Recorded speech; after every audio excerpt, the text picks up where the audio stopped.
गरुड़ पुराण की परंपरा भगवान विष्णु द्वारा अपने स्वरूप का वर्णन तथा गरुड़ जी को पुराण संहिता के प्रणय का वरदान। नमस्ते दोस्तों, ऋषियों ने कहा, हे सूत जी, इस गरुड़ पुराण को भगवान व्यास ने आपको जिस प्रकार विधिवत सुनाया था उसी प्रकार आप हमें सुनाने की कृपा करें। सूत जी बोले, एक बार ऋषि मुनियों के साथ में बद्रिकाश्रम गया था। मैंने वहां पर भगवान व्यास के दर्शन किए जो ध्यान में मग्न थे। मैंने उनको प्रणाम किया और पूछा, आप श्री हरि का ही ध्यान कर रहे हैं और आपको उनके सारे स्वरूप का ज्ञान है, आप मुझे भगवान के स्वरूप और इस सृष्टि की रचना के बारे में बताएं। तब व्यास जी ने मुझे जिस प्रकार बोला वही मैं आपके समक्ष प्रस्तुत करता हूँ।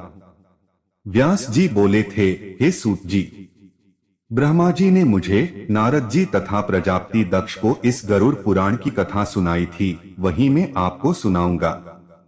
उस समय हम लोग ब्रह्मलोक में गए थे और ब्रह्मा जी से सारतत्व के बारे में जानने की मांग की थी।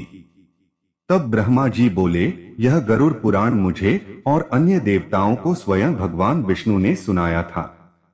पूर्व काल में मैं इंद्र और अन्य देवताओं के साथ कैलाश पर्वत पर गया था।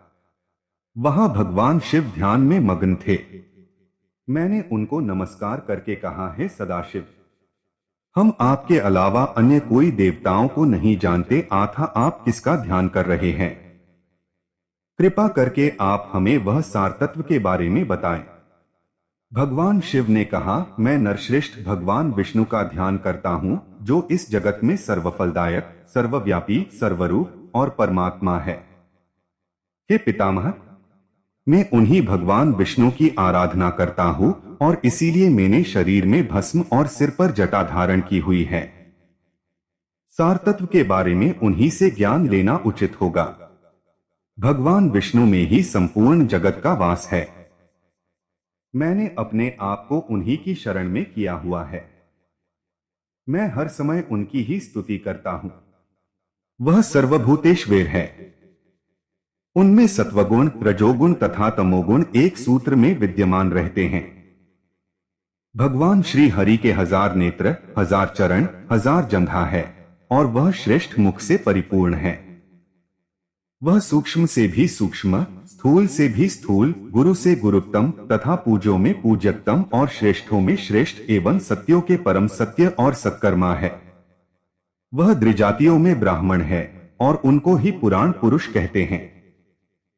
जल में जैसे छोटी मछलियां स्फुरित होती है, वैसे ही उनमें सारे लोग स्फुरित होते हैं। वह सत असत से परे है। भगवान विष्णु के उदर में स्वर्ग, मर्त्य और पाताल यह तीनों लोक विद्यमान है। उनकी भुजाओं को समस्त दिशाएं कहा गया, उनके उच्छ्वास को पवन, उनके केश को मेघमालाओं का समूह, उनके सभी अंगों को नदियां और उनकी कृक्षि चारों समुद्रों को कहा गया है। चंद्रमा उनके मन से, सूर्य उनके नेत्रों से तथा अग्नि उनके मुख से उत्पन्न हुए हैं। पृथ्वी की उत्पत्ति उनके चरणों से, दिशाएं उनके कानों से और स्वर्ग की उत्पत्ति उनके मस्तक से हुई है। हम सबको सारतत्व का ज्ञान लेने के लिए उन्हीं के पास जाना चाहिए।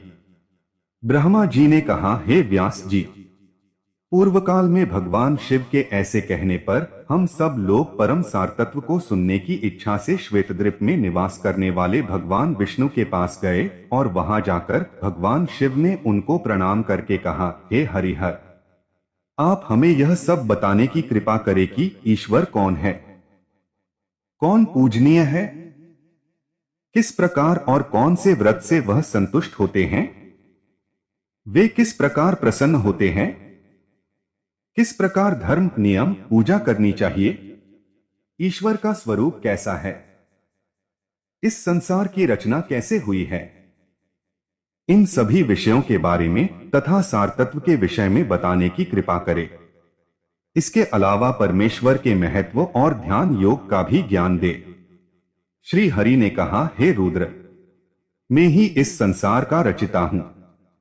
देवों का देव मैं ही परम विष्णु हूं। मैं ही पूजनीय हूं। मैं ही व्रत, नियम और सदाचरण से संतुष्ट होता हूं। मनुष्यों को परम गति में ही प्रदान करता हूं। मैं ही भिन्न भिन्न अवतारों में प्रकट होकर इस भूमंडल पर धर्म की रक्षा करता हूँ तथा दुष्टों का नाश करता हूँ। मैं ही परम तत्व हूँ जो पूजा और ध्यान से प्राप्त किया जा सकता है। सारे मंत्र और मंत्रों का अर्थ में ही हूँ। स्वर्ग की रचना भी मैंने ही की है। मैं ही मनुष्य को भोग और मोक्ष देने वाला हूँ। मैं ही पुराणों का ज्ञाता हूँ और योगी हूँ। संभाव तथा वक्त का विषय में ही हूँ। यह सृष्टि में सारे जीव निर्जीव पदार्थों में मैं ही हूँ। संपूर्ण वेद का ज्ञाता मैं ही हूँ। इतिहास स्वरूप सर्वज्ञानमय ब्रह्मा सर्वात्मा सत्वलोकमय और सारे देवों का आत्मस्वरूप में ही हूँ। मुझ में ही सारे ग्रह हैं जैसे सूर्य चंद्र मंगल आदि। मैं ही व्रत हूँ और मैं ही सनातन धर्म हूँ। पूर्व काल में इस पृथ्वी पर पक्षी राज गरुड़ ने मेरी आराधना करके ही तपस्या की थी और फिर मैंने ही प्रसन्न होकर उनको वर मांगने को कहा था। तब गरुड़ ने कहा था, हे देवश्वर, नागों ने मेरी माता को दासी बना दिया है। आप मुझे कृपा करके यह वर दे कि मैं उन महाबली नागों को जीतकर मेरी माता को मुक्त करा सकूं, आपका वाहन बन सकूं और पुराण संहिता का रचिता बन सकूं।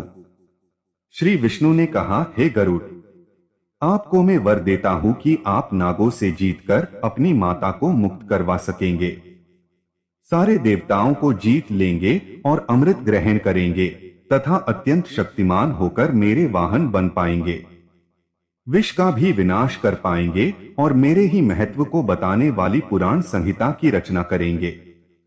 आपने वैसा ही स्वरूप प्रकट होगा जैसा मेरा है। इस लोक में आपके रचना से की गई पुराण संहिता गरुड़ के नाम से प्रसिद्ध होगी। सभी पुराणों में आपका रचा हुआ गरुड़ पुराण सर्वश्रेष्ठ होगा। आपका भी संकीर्तन गरुड़ के नाम से होगा जिस प्रकार मेरा कीर्तन होता है। आप मुझ पर दया करें और उस पुराण की रचना प्रारंभ करें। वरदान देने के बाद गरुड़ों ने इसी पुराण को कश्यप ऋषि को सुनाया था। ऋषि कश्यप ने इस गरुड़ विद्या का ज्ञान लेके गारुड़ी विद्या प्राप्त की थी और एक जले हुए वृक्ष को जीवित किया था। गरुड़ जी ने खुद भी इस विद्या से अनेक प्राणियों को जीवन दान दिया था। हे रुद्र, गरुड़ जी द्वारा रचित गरुड़ पुराण में मेरे ही स्वरूप के विषय में बताया गया है, जिसे आप सब लोग सुने। हम आशा करते हैं यह कहानी आपको अच्छा लगा होगा। अंत तक बने रहने के लिए आपका धन्यवाद। अगला वीडियो जल्दी ही मिलेगा। वीडियो को पसंद आए लाइक करें, शेयर करें, कमेंट करें, हमारे चैनल को सब्सक्राइब करें। नमस्ते दोस्तों।